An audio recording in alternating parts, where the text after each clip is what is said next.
Greetings. You have entered the zone of high strangeness, a place where the unbelievable is believed until proven otherwise. This is your host, Gary Wheeler, and another beautiful day in Rockland. And as you notice, there was no theme song tonight because I wanted to immediately move into the audio I have for this afternoon. But first, I want to remind you, as always, we're looking for anybody who wishes to call in, especially people who have a high interest in this area, the UFO field, and who may have possibly had a personal experience or may have known somebody who also had an experience, and you can relate what went on with them. And feel free to just use first names, or you can be anonymous as well. Also, if you just have a strong opinion about this field one way or another, feel free to call and express that opinion, and we can have a discussion about it. Okay, a little FYI here. I think my daughter Laura is listening in Boston, so I just want to give her a shout out. Thanks for listening, Laura Lou. Also, as always, remind you about the digital cameras. A lot of picture taking going on in these beautiful days, and a lot of in the pictures often is the sky is part of the picture, and these wonderful little cameras we have, being digital, have the capability of having a larger frequency zone than we do with our eyes. So they're picking up some subtle infrared and ultraviolet frequencies, and often images will appear that we did not see with our eyes when we were taking the photo. So take notice of the sky, and don't be surprised if something appears there, and the possibility that it's a flying saucer is pretty high. Also, crop circles, as usual, the wonderful geometric designs that appear all over the world, but especially in England during the harvest season or when the growth season. Actually, I went to the webpage and saw the first crop circle of this year, I believe. And I'm advising people to go to this webpage, www.lucypringle, that's LucyPringle.co.uk, to look at the pictures of the crop circles. She's the photographer that actually takes the shots, and the website is very well organized and in such a way that you can look at each year and also divide up the year by the months, so you know which months they appear. So as I say, the season's beginning, so check out that site and see what we're in for. I'd like to thank my sponsors, Diverse Landscapes in Rockland, and Eric Best, who's an author, a business consultant, and a good friend. I want to mention as well that this is WRFR 93.3 FM in Rockland and 99.3 in Camden. Also streaming on our website, wrfr.org. Okay, this afternoon I'm going to continue a bit with what we were talking about last week, although last week I was talking about who may be the person that's going to come forward and talk about the disclosure of having ETs visiting this planet for the last at least 100 years that we know of, and possibly going way back beyond that, and actually be the one who discloses this phenomena to the public at large. And it has to be a person that carries a certain authoritative weight, and my belief is it might be the Pope, because he's somebody that seems to carry some authority now and is definitely a truth teller. And so it wouldn't be surprising if he was the one who stepped forward. And I hope that that does occur. But this afternoon we're going to talk a little bit about what happens after this person or this organization steps forward and discloses this big non-secret secret. And we're going to talk about Richard Dolan, who's the very well-known historian of ufology, and he's written several books on the flying saucer phenomena and the cover-ups by the national security state. But he's also extremely interested in what will occur after this becomes public, about what's been going on, and that's basically the term they use is after disclosure, what's going to happen. Now, he's written a book called After Disclosure. This particular audio of Richard is him giving a talk in Leeds, England in 2012. He has finished the book, but he hasn't published it yet. So this particular tape is about him telling the audience about the book that he's going to publish and what his views on what he believes will happen after disclosure. The first part of the tape is basically him kind of describing his background and why he thinks that this topic is worthy of such diligent study on his part. And the second part, which will be next week, will be about more about the actual what's going to happen or he thinks might happen. So I'll stop there and begin the audio, and I'll break in every 10-15 minutes or so. And again, feel free to call. The number here is as I've said before, but I can't find it, is 207-593-0013. Again, 593-0013. Okay. Frankie, thank you for that introduction. And let me just point out that I love all kinds of crazy shit, so I don't want, if this gets back home, okay, I just need to cover myself there. I'm very happy to be here. I'd like to thank Anthony, Rachel, and David Griffin for doing all of the organization that they have done to get me here. And I love Leeds. I loved it last year, I love it this year. I'd like to thank all of you for coming. As Frankie mentioned, I originally planned to do a presentation having to do with my previous historical work, which is becoming a trilogy. One day it'll be a trilogy, UFOs and the National Security State. I'll tell you a little bit about my background on this if you don't know. Sometimes it's interesting to hear. Back in the early mid-90s, I knew absolutely nothing about the UFO topic. Had an average level of interest, maybe like most people. I didn't give it a lot of thought. In fact, I was at a bookstore, I think it was in 1994, and I saw a copy of Tim Good's Above Top Secret on a display at a store. I'd never seen it before, I'd never heard of it. And the subtitle of that book, as many of you know, is The Worldwide UFO Cover-Up. At that time, I was doing a lot of intensive study of U.S. Cold War history, circa 1950, national security strategy. I remember flipping through that book thinking, wow, this is a pretty good book. Looks like it's well researched. Names that I recognized, departments that I'd studied. But here he was putting them in a totally different context from anything that you get in conventional academia, that's for sure. They don't do flying saucers in graduate school. I bought the book. I thought this is a very good book, and I was hooked. Actually, obsessed is probably a better word for it. And I distinctly remember thinking, all I want to do is a personal little research project. I wasn't thinking of writing a book. I thought, I'll take a couple of months out of my life and really dig into this and decide, what do I think about UFOs? Everyone stumbles across this topic at some point in their life, and you hear claims of conspiracy, cover-up. I wasn't averse to looking into that. I didn't have an opinion much one way or the other on this. But I would say after a few months, I became very persuaded that there was something there.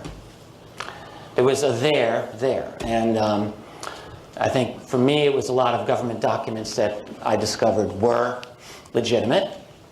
They didn't individually prove that UFOs were ET or alien, but they did cumulatively prove that there was a phenomenon that existed that wasn't supposed to exist, that jet pilots and interceptors went after, that were taken seriously by the United States and UK and other militaries back in the 40s and 50s. And I discovered further that, analysts asked all the logical questions that we would ask today. Question number one is, were these Soviet craft playing games in our airspace? This was, as I discovered in a lot of the documents, it was legitimately asked, and it's a logical thing to ask. But guess what? There's no evidence that the Soviets invented flying saucers that could stop, zigzag, violate sensitive airspace, and then when an interceptor comes by, they just, zip off. I discovered the famous memo, famous among researchers, by U.S. General Nathan Twining. And Nathan Twining in 1947 was head of what was called Air Materiel Command at Wright Field in Dayton, Ohio, what later became Wright-Patterson Air Force Base, U.S. Air Force headquarters. Twining later became a four-star general and chief of staff of the United States Air Force. So here he was in 1947 responding to an inquiry by another American general. And this general had said, essentially, are these so-called flying saucers anything that I have to worry about? What are they? Twining wrote this 3-page memo back. It's very detailed. You can read it. It's on the web. Saying the reported phenomenon is real, not visionary or fictitious. And then he goes on to describe many of the qualities of these objects as were coming in through military channels. Qualities such as evasive upon being sighted, silent or nearly silent, extreme maneuverability. The best one was the visual description, which was domed on top, flat on bottom. So ask yourself, what in 1947 could be domed on top and flat on bottom, or today for that matter? So whatever the solution to these were, whether it's, as some people now like to say, Nazi technology, taken after the war, or something more exotic, whatever that answer is. See, the thing that got me was that there was something that was very important here that warranted my attention. And so ever since then, I've been hooked, absolutely hooked. And I truly cannot foresee that I would ever really want to leave this topic permanently, or even for a long time. It just keeps pulling me back. I'm not even saying that I love it. Sometimes I hate it, but I'm connected to it in such a way that it's part of my life. For many years, I did not really discuss things like disclosure, or at least I tried not to. I didn't discuss things like exopolitics, or at least I, again, tried to stay away from it. But the problem is, because I write the things that I do, people often have associated me, at least in a tangential way, with some of these issues. And the fact is, I am interested in them. I'm interested in what the world would look like if UFO secrecy ever were to end. I'm interested in thinking about what would cause UFO secrecy to end. And issues like this got me to thinking for a number of years about how I perceive the actual structure of power in this world. Well, I was going to time myself, but this is an accurate clock, isn't it? So I can just, okay, good.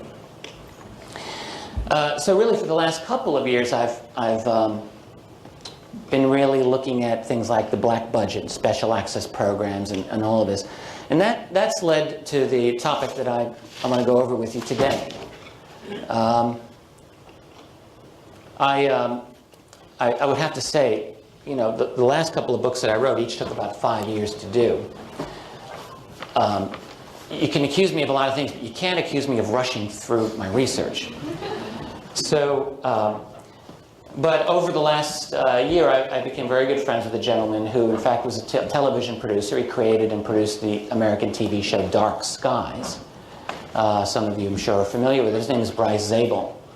He lives out in California. Earlier in 2010, we just started chatting on a regular basis. He wanted to do maybe a project dealing with UFOs in the national security state. Over our conversations, we decided, maybe we'll do that, but what we really want to do is this other project. He's maybe a TV guy, but he's a very serious student of this topic, as I am, and as I'm sure many of you are. So one thing led to another, and we decided to do this book. The book is done, really. It's final stages.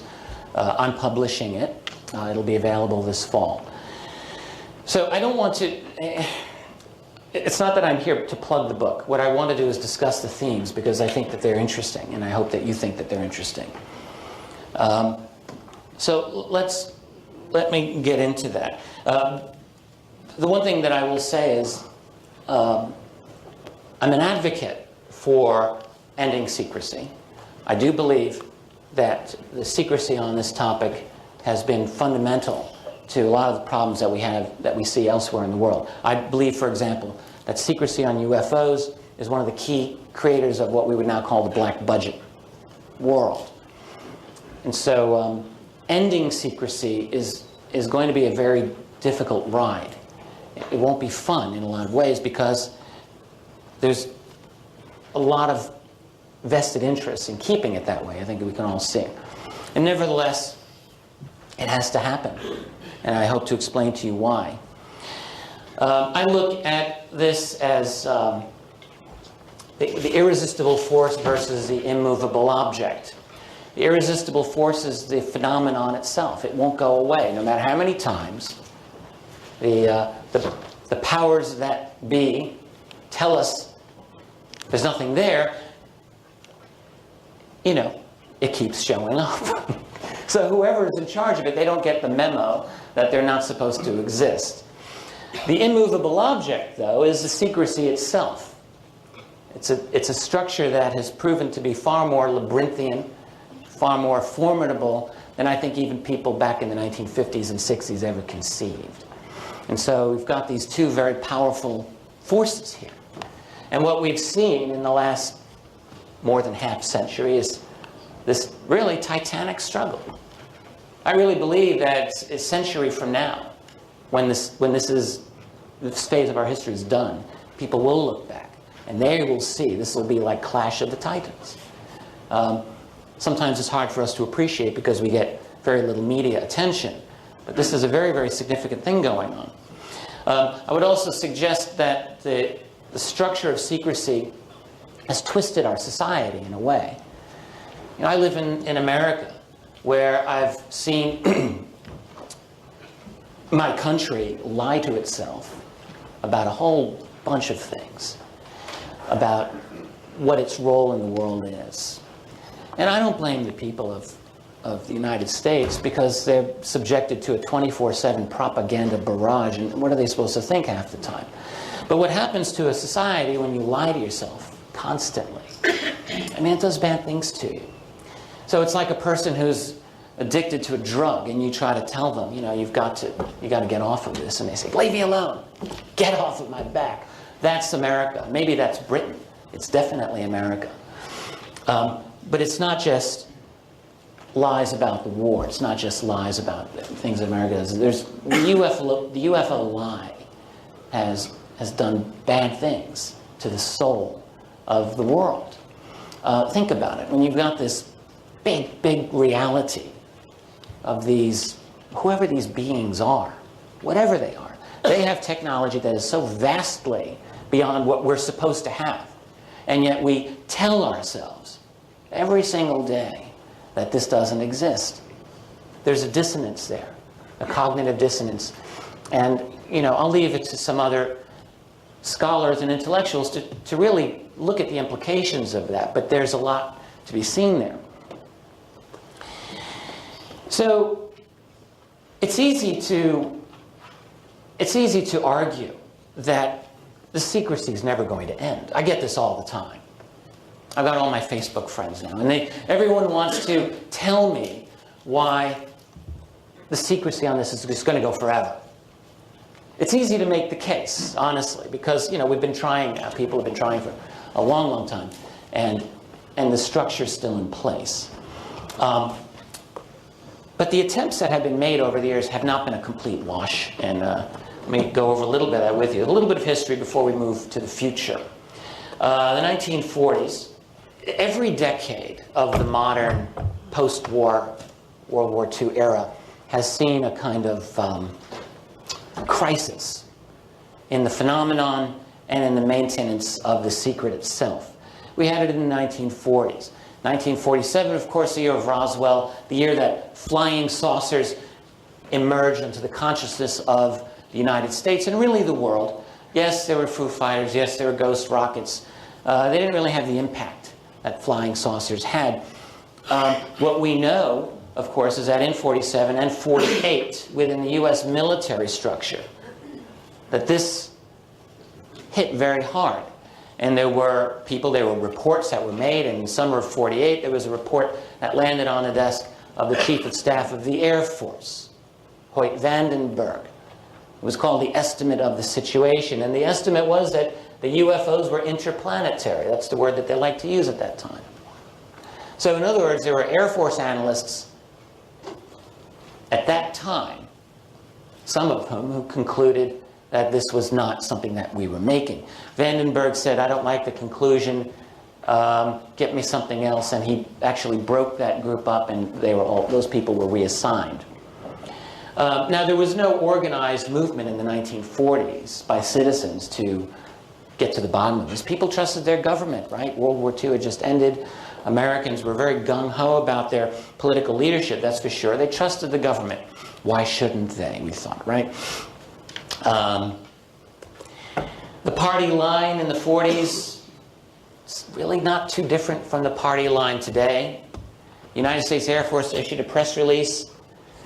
All evidence and analysis indicate that reports of these are the result of misinterpretation of conventional objects, a mild form of mass hysteria or war nerves. We don't hear that one too much anymore. Hoaxers and psychopathological persons. Many statements through this period just slam the whole topic, of course. Throw cold water over it.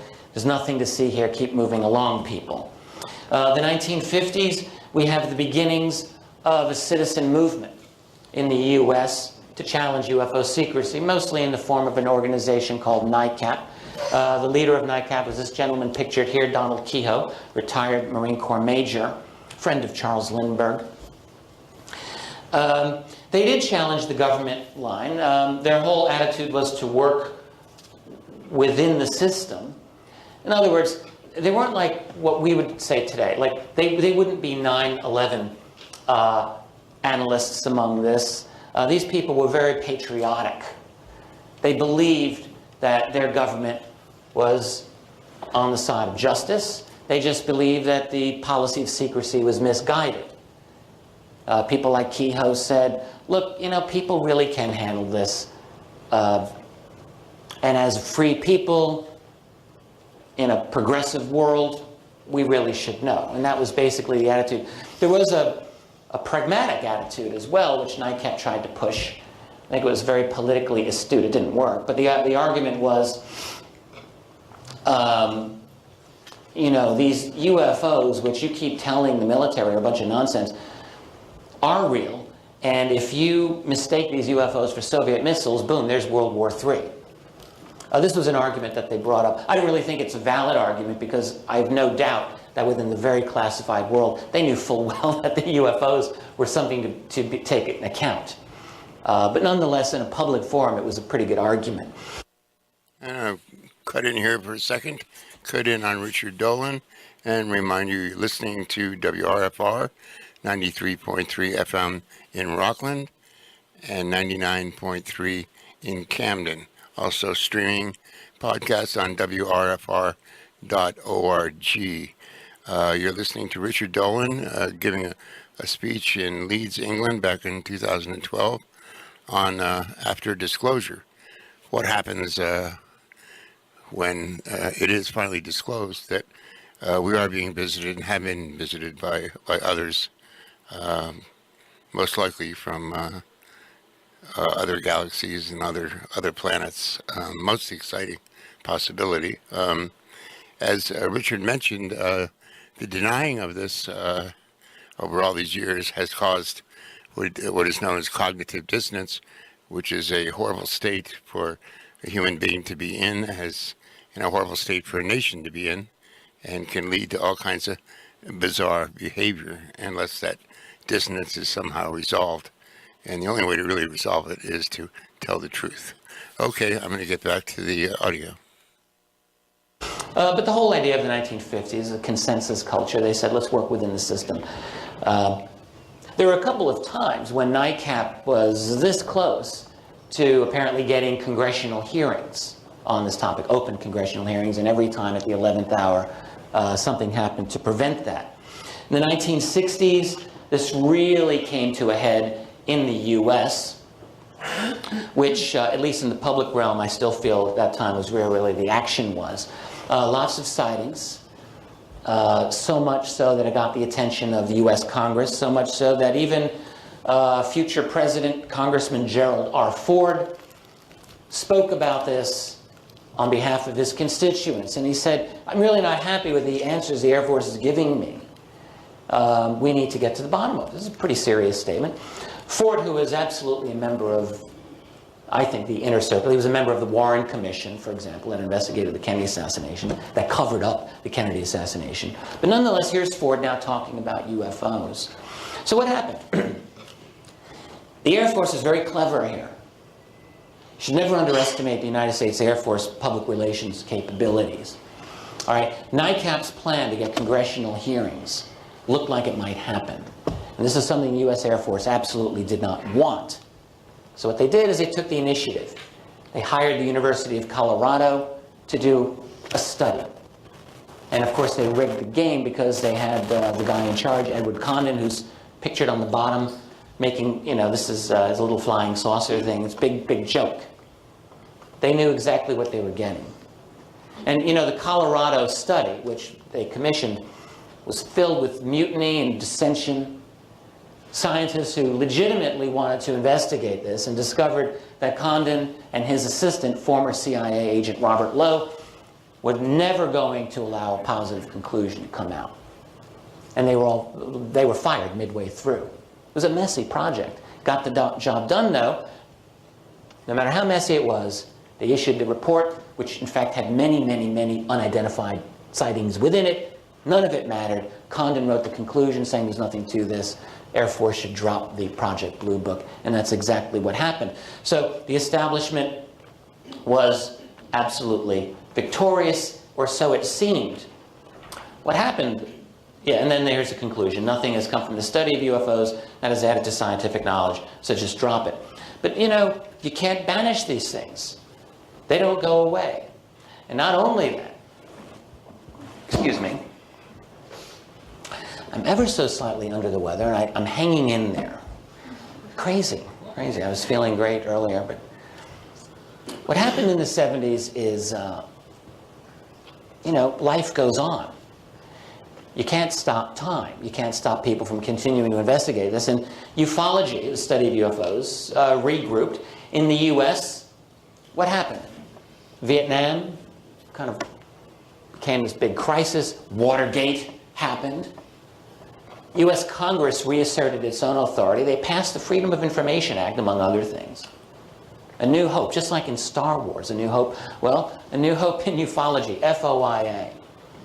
It was an unforeseen development from the 50s and 60s. But what it meant was that by the late 1970s, documents that had been classified with every expectation that they would remain classified suddenly were being declassified.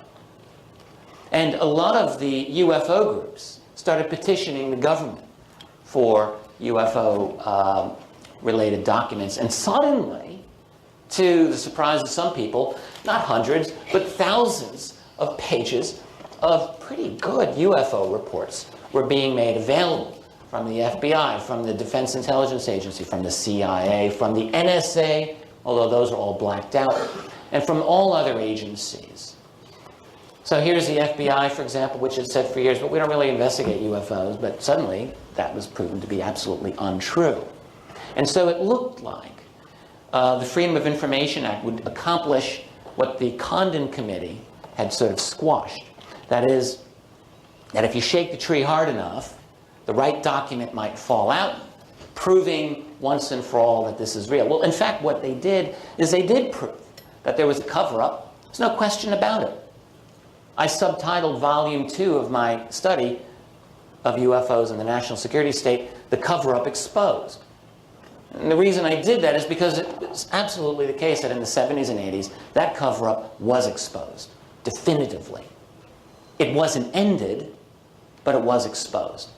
It was proven beyond any doubt that there were classified documents that took the UFO phenomenon very seriously. Now, you'd think in a logical world that that would be enough to get an admission from the powers that be, but of course, well, that didn't quite happen.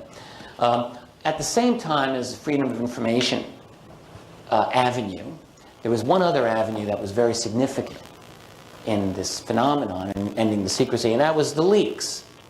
Today we call all these people whistleblowers. I think, by the way, that's a very overblown and inappropriate term in many cases for people who I don't think are particularly truthful or verifiable.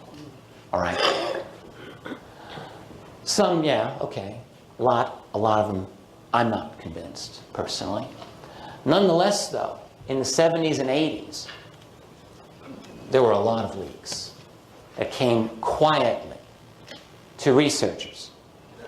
And a lot of these leaks dealt with retrieval of exotic technology, i.e. crashed UFOs. The Roswell case, for example, was resurrected at this time. But not only Roswell, a lot of other cases. And claims, a widow would come up to a researcher and say, my husband, before he died, told me of an assignment that he had at Wright-Patterson Air Force Base where he guarded dead alien bodies, for instance.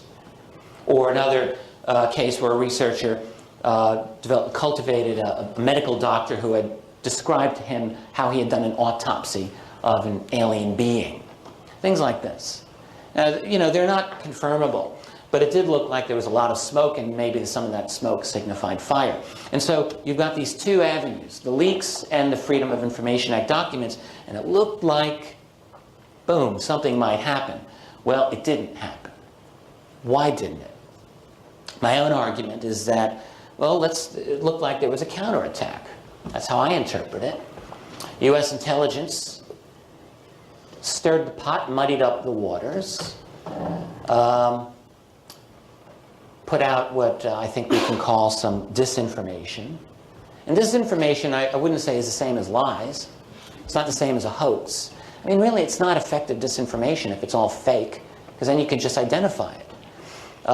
Disinformation is effective if it's got truth in it, but truth in such a way that it's not credible or plausible.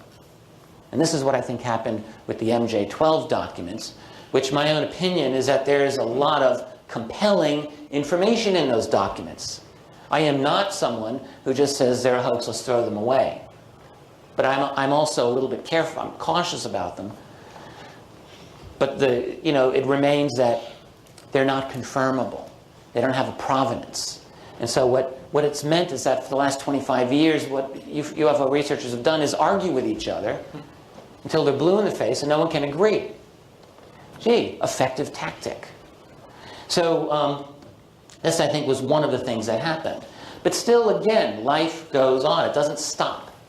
The 1980s, we get more leaks. And by the way, under Ronald Reagan, Freedom of Information Act was restricted. Reagan issued an executive order in 1982 that took the wind out of the sails of freedom of information. Didn't nullify it exactly, but it made it very user-unfriendly and very expensive. And so the golden era really ended at that time. But lots of other leaks occurred. Everyone's heard of Bob Lazar, talked about Area 51. Robert Sarbacher, a retired defense scientist, was another very important leak at this time. Another gentleman, Dr. Eric Walker, also very important. I wrote about all of these in my second volume of history. You can certainly look at those. The point is that it did look again in the 1980s, especially toward the middle and late 80s, that something might happen. There might be a leak from the inside that would blow this secrecy wide open. It didn't happen. 1990s, we get more initiatives. The Lawrence Rockefeller Initiative, the Roswell Initiative, all of this in the early 1990s, especially with the coming of Bill Clinton to the White House. Again, researchers thought, we have an opportunity here. Let's make things happen. Stephen Greer got into the mix, and he became a very interesting player in all of this. Here's Stephen Greer, not yet 40 years old, and he has a meeting with the director of the CIA. How'd you like to do that? I would. I'd love to be able to do that, chat with the head of the CIA about UFOs. It did happen. In 1997, and this is something that I researched independently, Stephen Greer and Dr. Edgar Mitchell, the astronaut, had a meeting with U.S. Admiral Thomas Wilson. Wilson at the time was head of intelligence for the Joint Chiefs of Staff. I met with Wilson. I spoke to Thomas Wilson. I really annoyed him extremely, but I did get him to admit he did meet with these two men. They did talk about deep black clandestine ET-related programs. Wilson said it was poppycock. That was actually the word he used. Who says poppycock? But Thomas Wilson did. Got very upset with me and he hung up the phone, actually. But the fact was that he met with them. Edgar Mitchell said to me that Wilson was quite interested, and he said he would look into it. I had another source, independent from either of those, who knew about this, and told me point blank, and I think that I trust this source. He was in a position to know a few things. He said to me that Wilson tried and failed to gain access to these programs. He learned where they were, knocked on enough doors, got an answer. The only reason anyone would speak to him was because they wanted to find out how he learned about the program. This man was head of intelligence for the Joint Chiefs, but not apparently someone with a need to know. So what it shows us, this is all during the 90s, well, it shows us that the secret's getting a little bit out of control. But nonetheless, like I said, life goes on. What did we get in the 1990s? The internet, really, finally. And the internet was another unforeseen development in our society. I think it's fair to say that in 1985, no one expected that there would be this crazy thing that would allow people to just instantly put their thoughts out into cyber world for anybody with a modem to read. The whole field of UFO studies, like so much else, just exploded. All the old conservative publications, which had their own submission policies and, restricted, really, very restricted sort of thing, that went all away. Because suddenly now anyone could get into the mix, for better and for worse. So the world was really changing a lot. The weakening of the old major UFO organizations, I think, happened in the 90s, and in our own century now. The revolution, the technological revolution continues. What we're seeing, events like this, all right, where people get together, they put together a conference, they put their research out there. In certain cases, they get press coverage. Steve Bassett, who's here, has organized every year, for years now, events at the National Press Club in Washington, D.C. Some of them have gotten mainstream media attention, some more than others. Stephen Greer, I think in 2001, had the real granddaddy of all of these. A lot of press coverage. I think that was a mixed bag in some ways, but it was a very major event. So we've come a long way in how we sort of attack the secrecy on this. And nonetheless, if you were to inquire with the United States Air Force about UFOs, this is what they would tell you. From 1947 to 1969, the Air Force investigated UFOs under Project Blue Book. The decision to discontinue UFO investigations was based on an evaluation of a report prepared by the University of Colorado. As a result, the conclusions of Project Blue Book were a whole lot of nothing. All right, I'll break in just for a second here and remind you, you're listening to the show High Strangeness, and this is your host, Gary Wheeler, and we're presently listening to an audio of Richard Dolan, who was speaking at a conference in Leeds, England, around 2012, talking about after disclosure, or what happens when it's exposed that we have been visited for a long period of time and still are being visited regularly by others. And as you can see, he is a fountain of information, partly because he is a historian. I'll remind you again, I'm open to phone calls. The number here is 207-591-0013, and I'm going to get back to the tape. Okay, no evidence of ET, yada, yada, yada. And we're out, people. We're out of UFOs. We don't investigate anymore. That's the Air Force. So really, exactly the same type of attitude that you got in the 40s and 50s. Nothing's changed, even though everything has changed. So, if you look at all of the history, you think, well, hell, you're just slamming yourself into a stone wall year after year. Why bother? You'll never succeed. But that's wrong to think that. That's absolutely wrong. Time does not stop. This is not the world of 1950. It's certainly not the world of 1900. A world, you think about the course of human history. 100 years ago, our whole civilization was horses pulling carts. That was the world. And in a century, we get, well, all of this. Cars and planes and atomic bombs and computers and guided missiles and lasers, fiber optics. We're a generation, maybe, from computers that will be smarter than us. I tell people, if you think UFOs are a bit whack, well, read some books on the future of AI. Okay? Those are mainstream authors. They get a lot of funding to do their work. I wish I got that kind of funding. They are supported. They have a lot of serious people listening to them. And pretty much all of them say that the day is going to come when your computer is going to be talking to you, except for the fact that it's going to be able to do cogitation that we can't do. More than just beating you in a game of chess. They'll actually be able to really think and reason. One of the phrases by Ray Kurzweil, one of the leaders in this school of thought, he uses the phrase godlike intelligence. Okay, so get it, all right? And that could be within the lifetime of most of us who are here. Then you've got developments in the future for nanotech, which are going to be off the charts by our standards today. Quantum computing, I can't even figure that one out. But it's on the way, possibly, probably. And so, in other words, what we're doing is, in the blink of a cosmic eye, we've reinvented ourselves, not just as a society or as a civilization, but very probably about to do so as a species. Because really, when you think about the future of biotech, we've now mapped the human genome. Do you really think we're going to just, look at the human genome and say, okay, we're not going to manipulate things? Of course they're going to do that. We're a species of Frankenstein. So we're going to play games with the human genome. We're going to probably put little nanobots in there. Who knows what we're going to look like in 100 years?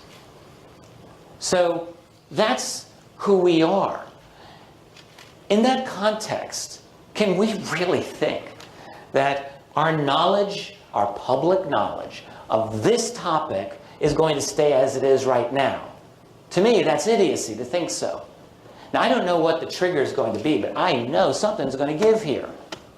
Because we're not going to look the way we do even in 50 years as we do today. So something fundamental, we have to expect that there are going to be fundamental changes. So let me move on to how I think this will happen. Hopefully it won't be like this, or like V, in the new TV series. That would really suck. I personally would not be a happy camper if we had an Independence Day scenario. I actually think that won't be how the secret breaks. Could it be that someone gets lucky with their camcorder? Dave Griffin, who gave a really excellent talk just before me, talked about the night vision revolution. I think he's right on with this. One of those images is a night vision shot, as you can see there. And here I have a slide saying a new technology. And what I mean by this is, again, the internet is 20 years old. Smartphones are, 5 years old, I guess. YouTube is 5 years old. You think about that. YouTube is 5 years old. That's it. It hasn't existed forever. Okay, so what new developments are we going to be looking at in another 5 years that connect us all in terms of communication? Who knows? Night vision. The day is going to come when that is going to be a lot more affordable. So there are a lot of possibilities here that are going to allow us to interact with this phenomenon, record it, and what will it be? Maybe it'll be night vision. Maybe it'll be something else that we're not even thinking of right now. Okay? So that's a little bit of prologue as to why I think something's going to give. I'd like to spend the rest of this lecture trying to explain what I think is going to happen, or at least what I think is possibly going to happen, what may happen. There's a lot of ways that this secret can end. You know, I mentioned a civilian lab obtaining wreckage or an artifact. You know, this has actually happened, and of course, it's all a matter of getting the word out about your research. But again, just because we've met with failure in the past doesn't mean that we're always going to meet with failure. It's like in a sporting event, you know, and you're not going to get a goal every single time you kick the ball, but if you do it enough times, you're going to score. It could be that a new crash occurs, these things do go down, and maybe some group other than the military will get there first. It's possible. Declassification or announcement by some government other than the big bad US, well, I wonder about this. I think it's a possibility. We do live in a world with a number of centers of power. Now, of course, there are the guys behind the scenes. I'll talk about them in a minute. But, you know, I think it's also safe to say that we don't live in the most stable political situation. So there are powers, there are competitions going on there. A public confession. Actually, there's been a lot of those. A lot of generals and other sundry big shots who've made statements about the reality of UFOs. But let's say someone of the stature of, I don't know, Colin Powell says, yeah, you know, here's the truth. Is it impossible? No, I don't think it's impossible at all. Not at all. Investigative journalism. Well, try not to laugh here, but it's possible that this can happen. My friend and colleague Leslie Kane, journalist in the United States, has just published an excellent book dealing with this topic, putting together a very, very strong case of leading public officials, aviators and so on, who have made very detailed statements on the reality of UFOs. Look, if you get enough of these people doing good work, don't think that it can't have an impact. It can have an impact. The field needs good, solid research at every opportunity. My own personal guess for the trigger event for forcing a disclosure might be some kind of mass sighting. We're almost at the point now where everyone's going to have little HD flip cameras. They're already becoming very common, and they're cheap and they're very good quality. You know, the videos that most phones have today, I think, are really not very good quality. But that is going to change in the next few years. So what impact will that bring? Well, very likely something. So I could easily envision as a scenario something along the lines of maybe the Phoenix Lights or Stephenville, Texas, something like that, where this time everyone's got the little HD flip cameras. And suddenly, it becomes more and more difficult, increasingly difficult, to deny these things. Or the others themselves. I call them the others, at least currently. I don't like the word alien. I don't even like the word extraterrestrial. I don't know who these people are. I've been thinking about this a lot. When I got into this game years ago, I think I developed the assumption, probably like a lot of people, that they probably, you know, people from another planet. I don't rule this out. I still think the ET explanation is a very compelling one. But let's face it, there's a lot of possibilities here. So for the sake of argument today, I'm calling them the others. But it's possible that these others, who have been intentionally, I think, secretive all these years, maybe they will do something. So let's just, you know, play a little game here and look into the future and say that there's some kind of event that happens. And people see this, and it becomes something that is a real problem. If you're the President of the United States, or the Prime Minister of the UK, if it happens here, or any other national leader. So then what do you do? That's the problem. Well, There is a group that's like Majestic, that's my opinion. That is, there is a group that has been managing this for a long time. So what would they do? Well, I think they would debate the matter, and they would probably have this long discussion about it. A lot of them would probably vote, they would vote no in terms of telling the public what's going on. The world has too many problems already. If we tell the world what's going on here, we're going to have serious government gridlock for starters. By the way, people don't care anyway. They've had us handle this for them for all these years. Why rock the boat? The public's right to know is not an absolute guarantee. That's an argument that is being made.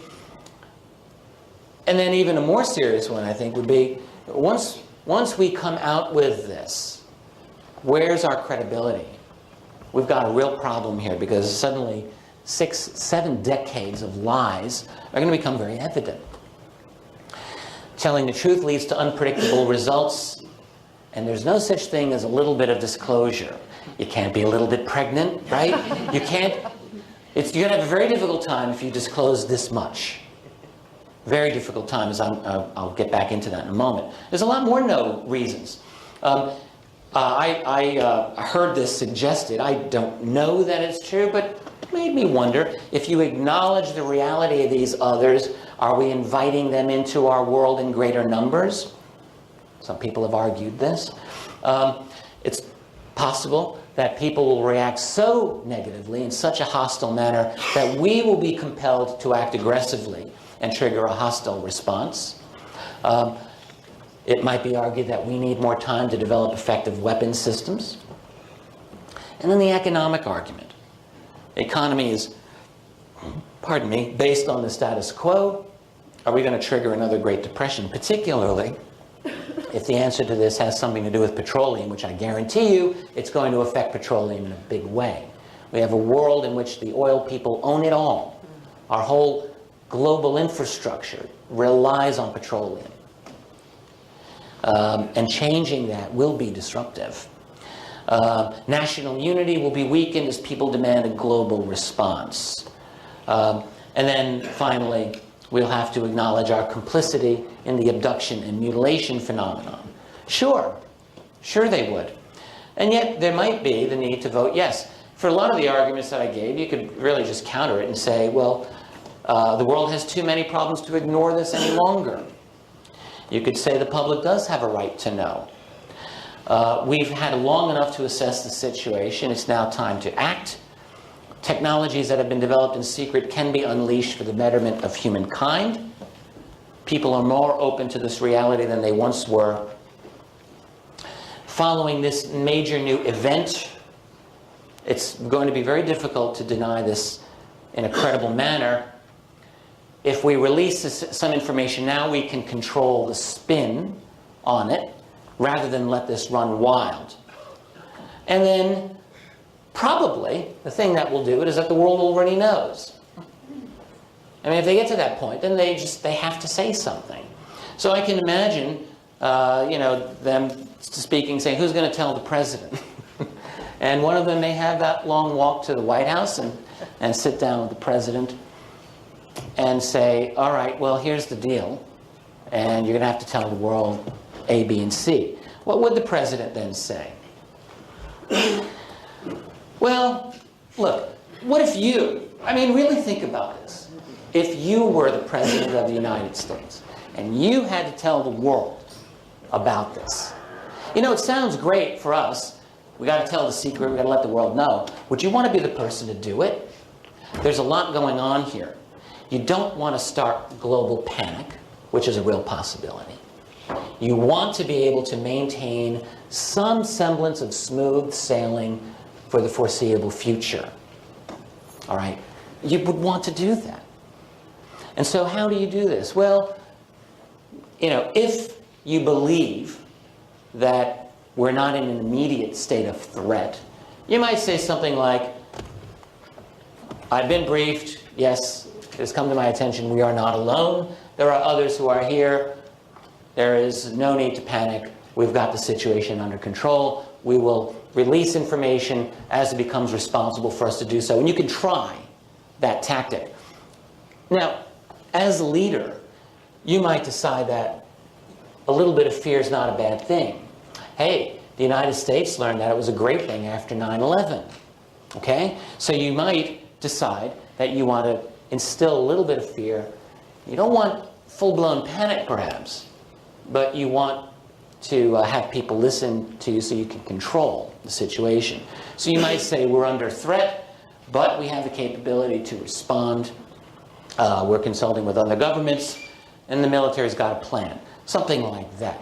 Now, that's easy on the first day, maybe. All right, the world might give you a little bit of breathing room. But here's the problem with disclosure. It's true, you can't do just a little bit and expect to get away with it. This is the problem. So you have to ask yourself, how much disclosure? Can you even possibly do a full disclosure? I would suggest you can't. It's not possible. It's not possible to give a full disclosure. Again, if you're the president, where do you get all your data from? You think the NSA is just going to say, here's everything in one day, 24 hours, we got everything for you right here, here's the book. I don't think it works like that. This stuff is compartmented, deeply, deeply secret, and it's probably not really even fully government. All right?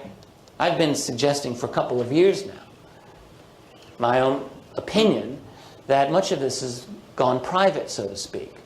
Look, this is certainly the case with conventional elements of military. You know, U.S. policy in the Middle East is so obviously a tool of multinational, international financial groups.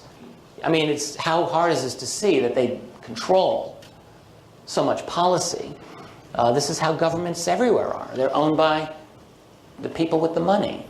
And so it's very possible that within a lot of the military, so-called, or intelligence community files, they actually may not have all the answers. These might be at Lockheed. They might be at Raytheon. They might be at Boeing. They might be at General Electric.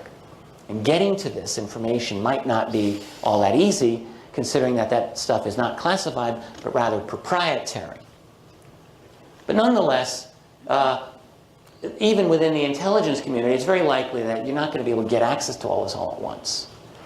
And so you can't do a full disclosure. You might think it's a great idea to do it because the possibility might be that if you just dump all the information out there, you know, thousands of pages of documents and CDs and DVDs and all of this, that it would be so much that people would be overwhelmed, and then you might actually be able to control the media spin very effectively. I think this happens. The MOD is great at it. Sorry, with all due apologies to my good friend Nick Pope, I think that a lot of these MOD releases, frankly, are very overblown. As Tim Good pointed out in a video. I have to cut in there. I believe I've run over time a bit here. So thank you. Come again next week. I will play part 2 of this audio of Richard Dolan. Embrace the mystery, and especially embrace the mystery that is you.